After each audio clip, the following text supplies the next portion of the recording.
Hello everybody, my name is Dratnos, and in today's video I'm going to answer some frequently asked questions and talk about what there is new to do here in patch 10.0.5, especially for, PvE-focused players.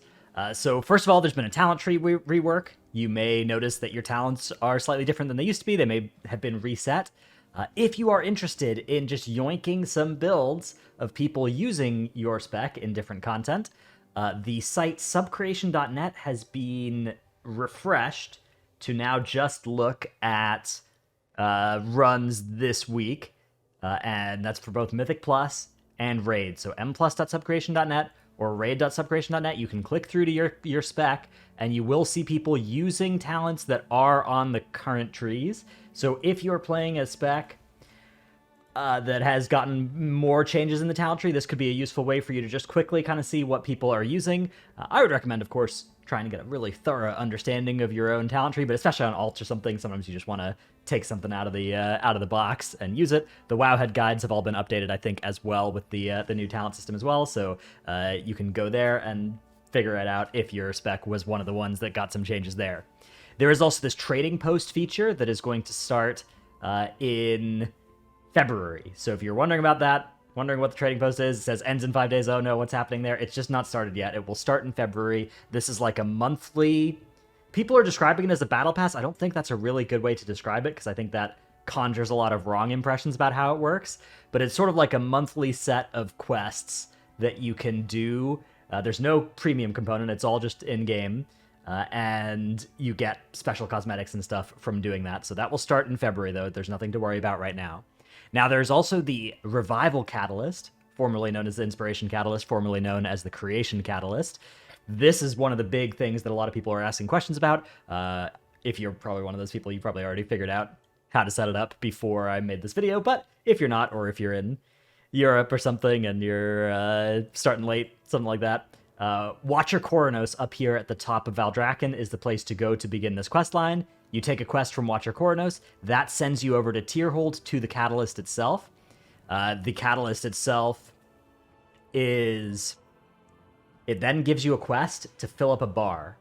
Now, that bar can be filled up by doing any kind of group content on the Dragon Isles. You get a few percentage points for doing, dungeons, raids. You get 20%. It was nerfed from 50%, but it's 20% from killing the world boss. But the way that this Fill the Bar quest works is that you can actually get that, you can do that process on your alts. So you could log on your alt, talk to Watcher Coronos, go to the Revival Catalyst, get that quest. It will be at the same spot in progression in the quest. And so what you could do, if you had 5 characters, is log on to each one, talk to Watcher Coronos, fly to the Revival Catalyst, get that quest, go kill the world boss, and then progress that quest from 0 to 20, 20 to 40, all the way up to 100 from just killing the world boss 5 times on 5 characters. Or you could do it the way that Blizzard intended and get the quests on your characters that you're planning to do any kind of actual group content on, keys. Also, killing rare mobs in the Primal Storms areas, I think, as well, gives you 5% credit towards this, so you can fill it out without actually doing traditional, formed group content by just doing that. Or you could just, get this quest and then do your raid clear for the week, and I think that will fill up all or most of the bar all by itself. Once you finish that quest is doable once per account per week, and it gives you an account-wide... It gives each character on your account a charge of that catalyst to use. So every single character you have can catalyze one item, and that turns it into a tier piece. Now, when you catalyze an item, then it does change its secondaries into whatever is in that spot. So, for instance, I had these used to be 415 other shoulders, and they turned into the haste verse tier shoulders when I catalyzed them, but they kept the avoidance. Now, they're supposed to keep tertiaries and sockets. There are reports that sockets that were added with the socket item aren't being preserved correctly currently, so maybe wait on catalyzing one of those pieces until that is confirmed to be fixed. But it is a very, very useful little thing. You can put basically anything you want in here. You can see what it'll turn into, right? Like I've got these speed shoulders, and they would keep their speed.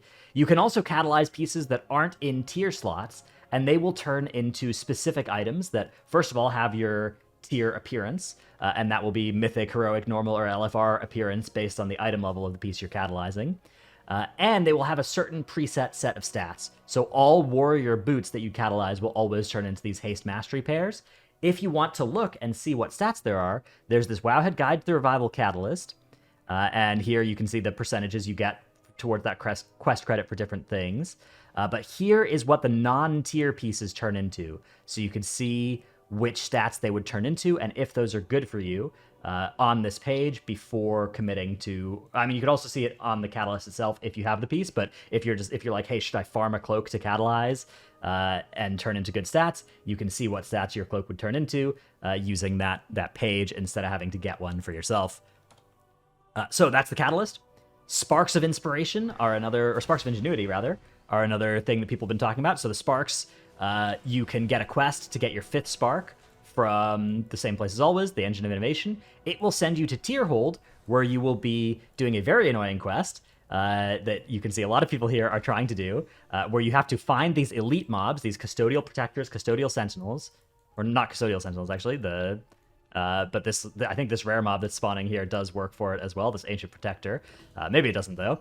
And everybody will, like, zap that mob with their laser beam, and as soon as that finishes, it's like a 2.7 second cast or something. Yeah, this person is doing it to this Protector right now. Then that mob is no longer eligible. So you really need to be quick on it, because you need to start channeling on it within those 2 seconds of anybody else starting a channel on it, or else you're not going to get your credit towards filling that up. You need to do that to like 6 or 7 mobs, or 5 or 6 mobs before you can actually finish that quest. So very annoying quest to get your 5th Spark. It's going to get better every day as fewer and fewer people are doing it. Already, it's a lot less busy than it was yesterday here. Now, once you finish that quest, you will then unlock the ability to drop sparks from any world content, or any dungeons, or any raids, any battlegrounds, any of that kind of stuff. I've already gotten a drop on this character after completing that quest from a rare mob. However, even though this achievement is a count-wide achievement, it doesn't appear that the Bottled Essence Detector, that thing that is cast on you, is account-wide. It doesn't seem like you will get that necessarily from your alts. At least there's no reports so far, and I've tried to ask around to see if anybody has done this on their main and then gotten that on their alts.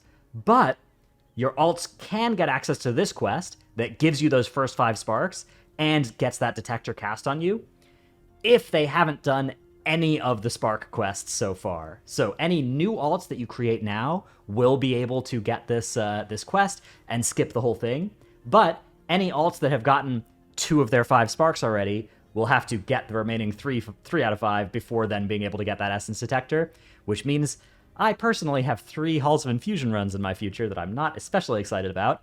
Hopefully something that Blizzard will change at some point, but I don't want to... I want to make sure that I get this essence detector cast on all my guys as soon as possible, so I'm probably not going to wait around very much on the hopes that they change that. So that's what's going on with the Sparks. One other quick note about Sparks. In an early post about professions, Blizzard did say that only 5 crafted pieces can be equipped at once, with 2-handed weapons counting as 2. This is not currently in the game. You can see here I can put on 1, 2, 3, 4, 5, 6 crafted pieces, and it does work. So it appears that you can wear any amount of crafted pieces. Of course, the 2 embellished pieces limit is still in the game, but don't worry if you have heard about this post. It doesn't appear to be in the game. It's possible that that's a bug and that they will change that at some point in the future, but because there's no mention of the 5 limit anywhere in the game, I suspect that they probably just didn't plan to make sparks drop like candy and never, change the post after they decided to come up with that system, which is a really good system, so it's very cool.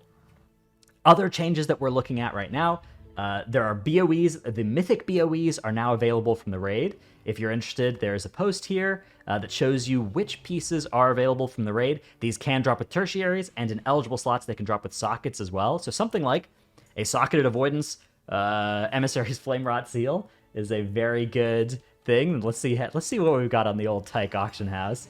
Could just go armor search. Okay, yeah, there's a 408 one. There's just the heroic version with a socket at 1.5 mil. There's a mythic socketed cloth bracers at 3 mil. So yeah, stuff like this are going to be expensive on the auction house for a while, and you can now farm them from the raid if you want. It is worth noting that BOEs don't drop from the trash before Aranog, so don't try and BOE farm Mythic before Aranog. But if you can kill Aranog by having 20 players at item level 300 plus, then you can get yourself access to the later parts of the raid and BOE farm those if you want. So if you wanted to make some gold, that could be a vibe, kill Aranog, or even yoink an Aranog lockout, you know, consensually, of course, from some person that isn't going to use it afterwards.